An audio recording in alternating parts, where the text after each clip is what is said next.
YouTubers, got something a little bit special for you today. We're going full on touring mode. So I have got the Honda Pan European. This is the 1300, so the slightly later model, and this is I'm known to be from my good friends at Village Motorcycles in Portland. But I was really looking forward to getting hold of this bike because I've been wanting to ride a Pan European for years. So I'm bringing it to you today. So we'll have a quick look over the bike so you get an idea of the year, the model, and all the spec on this bike. And we'll do some testing on the engine, suspension, bits and pieces like that. So I shall speak to you in a sec. Right, guys, well, here we are. A special day for me because it's something I've been wanting to do for a long time, is ride the Honda Pan European, and I've been very lucky to get the 1300 model. So this is the fuel injected one. This bike has been out since '89 in the 1100 version, and then in 2002 it went up to the fuel injected 1300. Just in case you didn't get it on the first bit of audio, this bike has been very kindly lent to me by Billy's Motorcycles in Pulborough, and I'll put a link to their website underneath the my titles, so you'll be able to have a look on their website because this is a bike that's actually for sale with them. But I've managed to get a sneaky ride out on it, and very lucky that I have. So what I'll do some riding round, look at some of the main features of the bike. You'll have to excuse my voice because I've got tonsillitis. It's not out very much this week, but we'll do a proper chat round the bike after I've had a little ride to give my first impressions of it as I've got on it today, and we will take it from there. So not such a long video today, but I hope you enjoy it, and here we go. So what were my first impressions when I got on this bike? Well, certainly the first thing was how at home I felt on it. It's a really comfortable, easy to ride. The seating position, the hand position, nothing was uncomfortable, which is what more do you want on a touring bike, which is this is. So that was really, really impressive. The engine sound as well is unusual. It's so refined. It's the only word. It's like a turbine. You can't hear the individual pistons firing like you do on a twin. The exhaust is obviously well tuned for this bike, but crikey, that it's a really nice sound. I've never had a bike that had that sort of engine note, and I was really impressed by that. And just the real smoothness and lack of vibration, everything from this engine.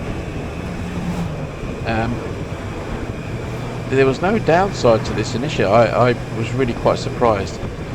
This was quite interesting though, and I'll let you hear this. It has a beep for the indicator. That's quite odd. I felt like I should be saying lorry reversing.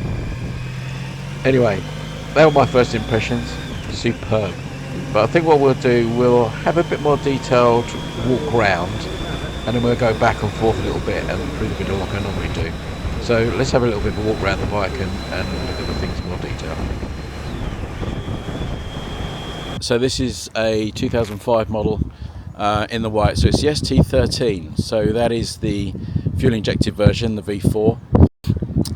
We've got the shaft drive, which is fantastic. Love a shaft drive. I don't know why more companies don't use shaft drive these days. I suppose chains are just easy to replace, aren't they? But shaft drives, decent shaft drives do not give you any problems, as far as I can tell. Coming around the front of the bike, so we've got the twin discs on the front. You got a big head on there, haven't you? Really, that's people are going to see you coming on this bike all day long. Other nice things on this bike. Let's have a look at the dash. So we've got all your warning stuff is over here, neutral and bits and pieces like that. got the standard rev counter, mileometer, and you've got all your other bits and pieces. So you've got a nice LCD screen here, so that tells you everything else. So temperature, fuel, which you're running low on, clock, and all those bits of trip, etc. So that's good. We've got the trip, adjustment, and your headlight up and down, so it'll be like a sort of dip beamery, but you can adjust it up and down. So if you've got a pillion on, obviously that's going to change the alter the angle of the bike. Same in a car, really. We've got the adjustable screen, which goes up and down, and that does come a long way up. So I'll show you that on the ride. So the adjustable screen then on this is obviously fully electric. There's no need to twiddle knobs and things on this, and it does come up a long way. I was waiting for it to stop, really. I wasn't sure how far it was going to go, but it does ride up high, and you do end up being in a bit of a bubble, which is lovely, and it's a nice calm place to be.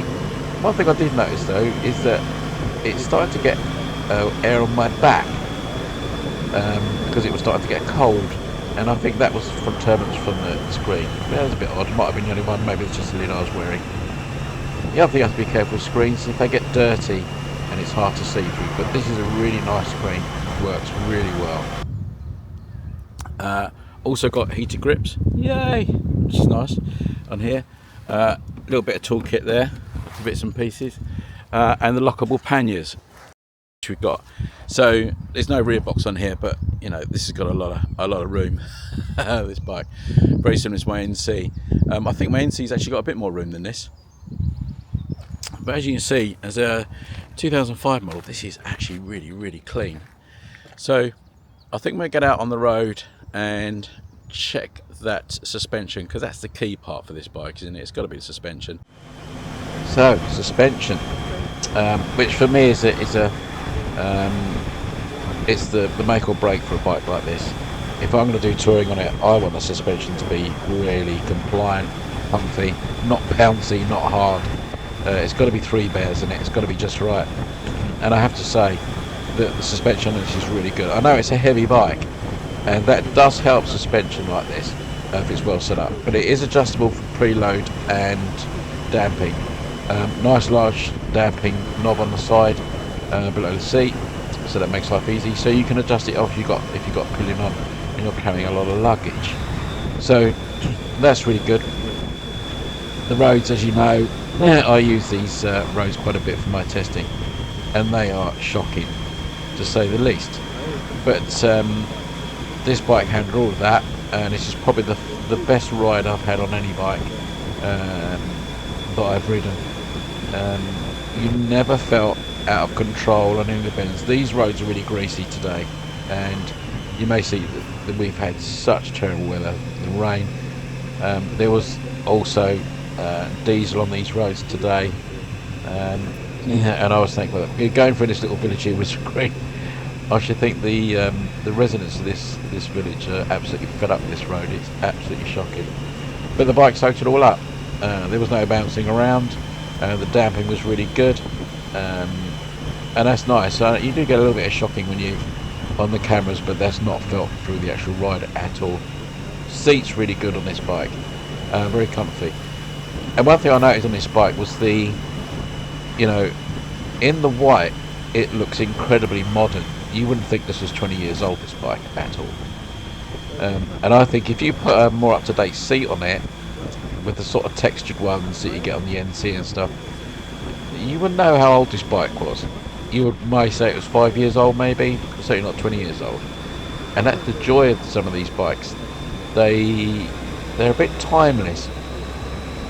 I would say that white is the best colour for any of these older touring bikes. I think some of the colours that they have done, some of the reds, some of the metallics and stuff, they don't age quite as well. Although that's obviously a personal view. It's a bit like avocado bathroom suites, isn't it? They just don't last the test of time, fashion-wise. Although apparently avocados come back now, but you really shouldn't have an avocado bath suite. It was bad when it came out. It's bad now. I'll leave that where it sits. handling wise, along with that suspension setup, was phenomenal. It turns in really well, and you tend to find it was shifting your weight rather than counter steering. It would just go around the corners. So sweet. Um, it's unlike any other bike I've ridden in that respect. I know the steering is quite narrow. When you look at the actual steering, or the handlebars here, they're quite narrow, but they they don't feel uncomfortable in any way. And I think that's what helps the steering on this. Um, but it would just lean into bends beautifully, and it was almost like it had steering dampers on it, because it was nice and smooth, which was a really nice feeling, this bike. And when you match it with that beautiful turbine-like engine, that steering, and the gearbox, which was absolutely slick as hell, for a bike that's done about 20,000 miles, which I know for a Honda like this is just run in really, is absolutely amazing. We'll go and do some slow riding through town. So, there's my beep again. So, we'll do some sort of slow riding through this town of Petworth, and see how that feels. But I must admit, obviously, I'm recording this audio after the event, and you tell now that at slow speed this is fine. You never felt it was too heavy. I know this is a heavy bike, 250 odd kilos, but it carries the weight really well. When you compare it to an adventure bike, quite often where the weight is up high, and when you're stationary, they always feel a little bit like anything can happen now. But it's low, but it's not so low that you feel you're dragging your backside on the ground. You could get your feet down easy. There's something I'll mention a little bit later as we come out of Petworth, but about the bike. But the actual slow speed handling of this bike was superb, and because the engine is so smooth, pulling away, accelerating from slow speed, was really precise, and you never felt it was going to be jerky. You almost feel you could be in any gear on this bike, and it would really feel secure on the road. I was coming around the little square here, and that's quite slow. There's another people out on their bike today, giving a little wave, as we always do. You never know, one day they might need to help you. But wow, was it lovely around these little bends, and quiet. You weren't upsetting anybody with a loud exhaust. I still can't quite over the sound of that bike, because it's such a sort of turbine-y sound. It's extraordinary, really lovely.